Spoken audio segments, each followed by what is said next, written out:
মই উপস্থিত আছো নুমলীগড় 2 নং বুঢ়াগোহাঁই ঘাটত আৰু কিছুদিনৰ পূৰ্বে আমি এই অঞ্চলটোত আহিছিলোঁ আৰু এই অঞ্চলটোৰ পৰা এটা বাতৰি পৰিৱেশন কৰিছোঁ যে এই বৃহৎ অঞ্চলটোত এজন ব্যক্তিয়ে অতি দুৰ্বিষহভাৱে এটা জুপুৰি সদৃশ গৃহত বাস কৰি আছিল আৰু তেওঁৰ ঘৰটো ভাগি পৰো এটা অৱস্থা হৈছিল আৰু আজি সেই ঘৰটোৰ ছবিখন সলনি হ'ল।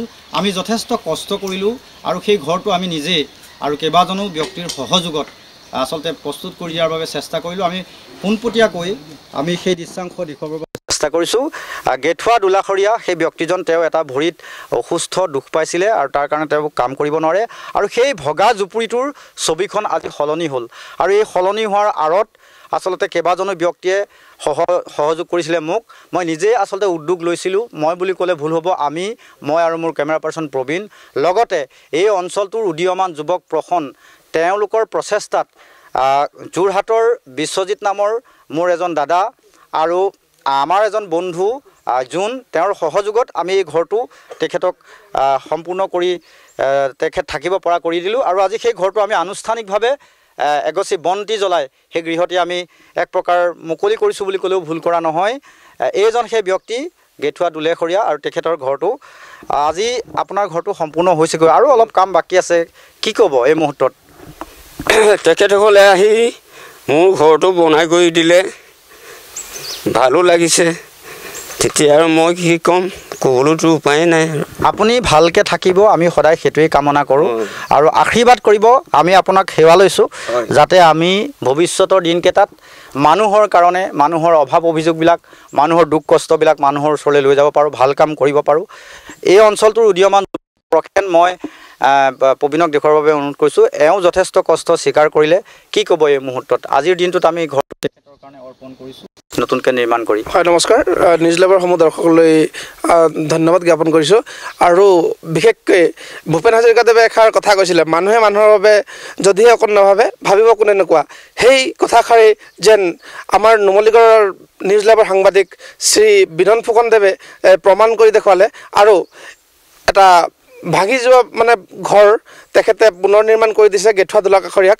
তাৰ বাবে বিনন ফুকনদেৱক আন্তৰিক ধন্যবাদ জ্ঞাপন কৰিছোঁ, কাৰণ তেখেতে যি প্ৰচেষ্টা হাতত লৈছে তাৰ বাবে তেখেত কাম কৰিব নোৱাৰে, তেখেত ভৰি এটা বেয়া, তেনেকুৱা এজন ব্যক্তিক সহায় কৰিছে, তেখেতক আন্তৰিক ধন্যবাদ জ্ঞাপন কৰিছোঁ।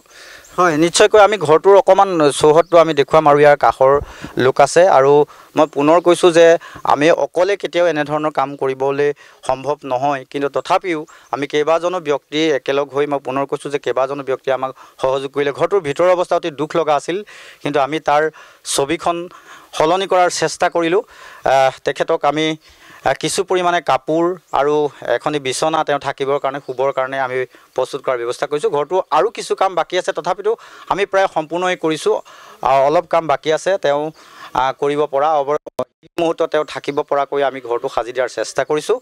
আৰু যদিও আচলতে এনে কাম কৰাৰ পিছত নিজে কোৱাটো আচলতে উচিত নহয় এই কাম আমি কৰিছোঁ বুলি, তথাপিতো আমি ৰাইজৰ জ্ঞাতাৰ্থে এই কথাই অৱগত কৰিব বিচাৰিছোঁ যে যদি মন থাকে কেইবাজনো ব্যক্তিয়ে নিশ্চয় আপোনালোকক নিশ্চয় সহায় কৰিব আৰু সমাজত এইসকল লোক কেতিয়াও আচলতে দুখত নপৰে। ওচৰ চুবুৰীয়া আছে, কি ক'ব? আপুনি এদিন কৈছিল ঘৰটো ভাগি পৰো আমি আহিলোঁ, যথেষ্ট চেষ্টা কৰিলোঁ আৰু কষ্ট কৰি আমি ঘৰটো যেন তেনে থাকিব পৰা কৰি দিলোঁ, কি ক'ব? হয়, ঘৰটোৰ কথা কৈছিলোঁ, তোমালোকে কৈছিলা যে বোলে কিমান দিন হ'ল বসবাস কৰা, 25 বছৰমান হ'ল ইয়াত থকা। মানুহজনৰ ভাই ককাই থাকিলে কি হ'ব? এই ডাঙৰ যে সৰু ল'ৰা ছোৱালী নাই, এই বিয়া বাৰু পাতা নাই, তাত যদি তোমালোকে ঘৰটো মেৰামতি কৰি বনাই দিলে,